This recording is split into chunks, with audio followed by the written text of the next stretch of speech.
les ans, c'est la même rengaine. Le 14 février, c'est le jour des amoureux. Pour certains, c'est important. Pour d'autres, c'est de la guimauve. Mais d'où vient cette fameuse Saint-Valentin ?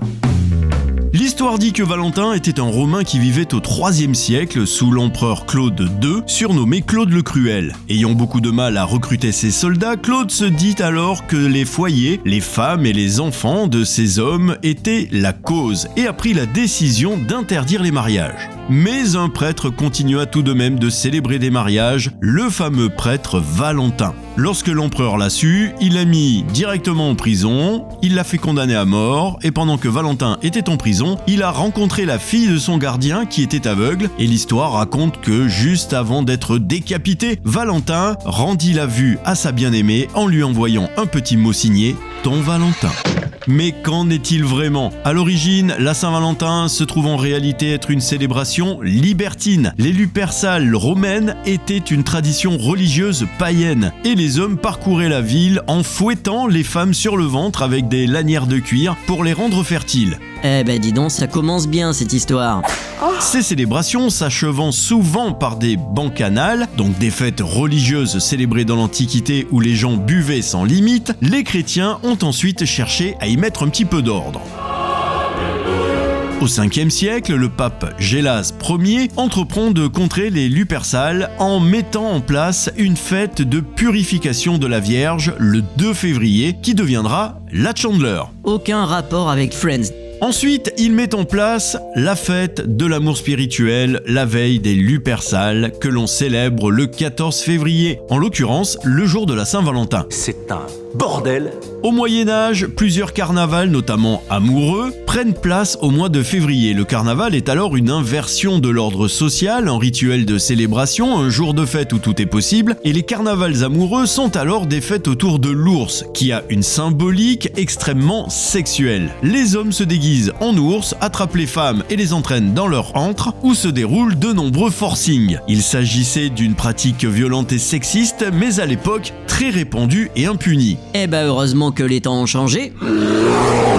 Il faut ensuite attendre le XVe siècle pour que la Saint-Valentin prenne un tournant poétique et verse dans l'amour courtois. Eh ben c'est pas trop tôt. Il s'agissait d'une domestication de ces rituels violents qui va les adoucir. En fait, ce tournant poétique est initié en France, puis gagne l'Angleterre où se développe une tradition de poèmes et de dessins d'amour et ensuite de cartes. Oublie que t'as aucune chance, vas-y fonce. On sait jamais, sur un malentendu ça peut marcher. Mais déjà au XIVe siècle, dans la Grande-Bretagne encore catholique, le jour de la Saint-Valentin, donc le 14 février, était fêté comme une fête des amoureux car l'on pensait que les oiseaux choisissaient ce jour pour s'accoupler.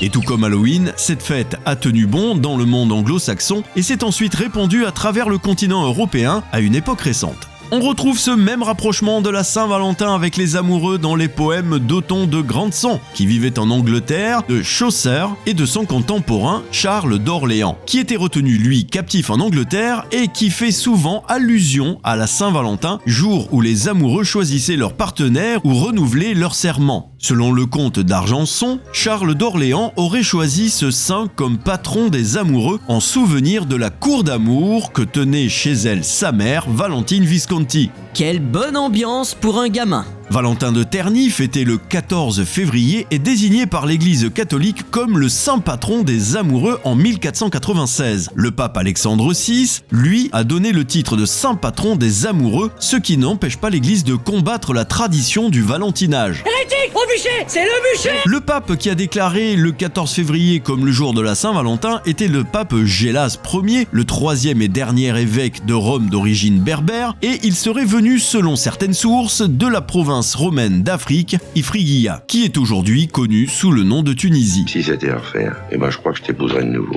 mais tu m'emmerdes. Les documents sont assez importants jusqu'au milieu du 19e siècle pour permettre de constater l'extension de la coutume dans l'aristocratie européenne, puis sa diffusion dans les milieux populaires au 18e siècle, ce qui explique que la vie des saints d'Adrien Baillet, paru en 1704, ne mentionne pas encore dans la rubrique consacrée à Saint-Valentin, comme quoi il serait le patron des amoureux. Cette coutume ne se déroule pas toujours le 14 février encore à ce moment-là. Bon faudrait savoir.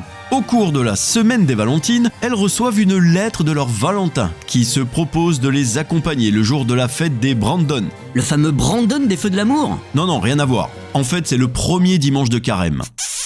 En 1840, ces cartes anglaises gagnent les États-Unis et rencontrent instantanément un immense succès au moment où la jeune nation cherche des célébrations nouvelles. La Saint-Valentin se développe donc comme une fête commerciale aux États-Unis au milieu du 19e siècle, avec la vente de cartes qui rappellent les petits billets doux que s'échangeaient le Valentin et sa Valentine. D'ailleurs, l'envoi des billets au 19e siècle a succédé à l'échange des cartes de vœux. Cependant, en Amérique du Nord, les échanges de cartes ne se font pas selon la conception européenne, où la carte de Saint-Valentin est envoyée à une personne unique. Il n'est pas rare qu'une personne envoie une dizaine de cartes et même que des élèves d'école primaire en envoient à leur maîtresse d'école. Ah ben voilà, on comprend mieux maintenant comment notre président a marqué des points. Chut, tais-toi, on risque d'avoir des problèmes. Vous avez demandé la police, ne quittez pas. La Saint-Valentin est devenue une fête laïque au XXe siècle. Plusieurs saints différents, dans les premiers temps venant du christianisme, comme nommé Valentin, sont l'objet de vitae hagiographiques légendaires. En fait, pour préciser, ce sont des petits livres parlant de la vie et des miracles d'un saint.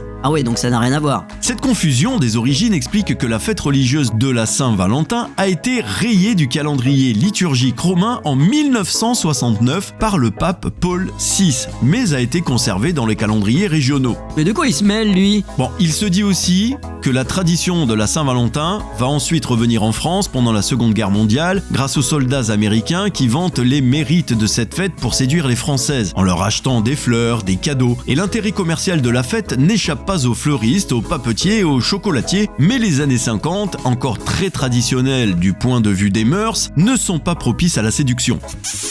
La Saint-Valentin change alors de cible pour se tourner vers le couple marié où le désir de romantisme des femmes, qui est souvent rapidement déçu par le fonctionnement conjugal. La Saint-Valentin va alors fonctionner comme un rattrapage symbolique. Il s'agira du seul jour de l'année où l'homme doit exprimer son affection. Pourquoi il n'a pas le droit le reste du temps? Si, mais bon, c'est comme ça. Alors, paradoxalement, la Saint-Valentin, qui a toujours été une fête subversive, est donc devenue dans les années 50 une célébration du couple normatif bourgeois, d'où sa perte de vitesse actuelle. Il ne tient qu'à nous de réinventer la Saint-Valentin pour qu'elle devienne la fête de l'amour sous toutes ses formes. Il ne faut pas laisser cette fête sombrer. Nous avons plus que jamais besoin d'amour. Au secours, j'ai besoin d'amour. Aujourd'hui, la fête est associée plus étroitement à l'échange mutuel de billets doux ou de valentins illustrés, de symboles tels qu'un cœur ou un cupidon ailé. En France, le dessinateur Raymond Penet est l'auteur d'illustrations emblématiques des couples amoureux, dont l'une a été reprise sur un timbre Saint-Valentin de Penet par la Poste. Et c'est donc au XXe et XXIe siècle que la Saint-Valentin est restée comme une fête commerciale pour certains, une occasion de célébrer l'amour pour d'autres. Maintenant, vous faites comme vous voulez, vous participez ou pas, mais n'oubliez pas ce que disait un grand philosophe de la chanson française. Aimons-nous vivants, n'attendons pas que la mort nous trouve du talent. Merci d'avoir écouté ce nouvel épisode de Pop Stories, j'espère qu'il vous a plu. N'hésitez pas à faire un tour dans la playlist, il y a d'autres épisodes qui vous attendent. N'hésitez pas non plus à partager, à commenter, à noter, ainsi qu'à vous abonner, vous connaissez la marche à suivre. Et je vous dis à bientôt pour un prochain épisode, d'ici là prenez soin de vous, ciao ciao.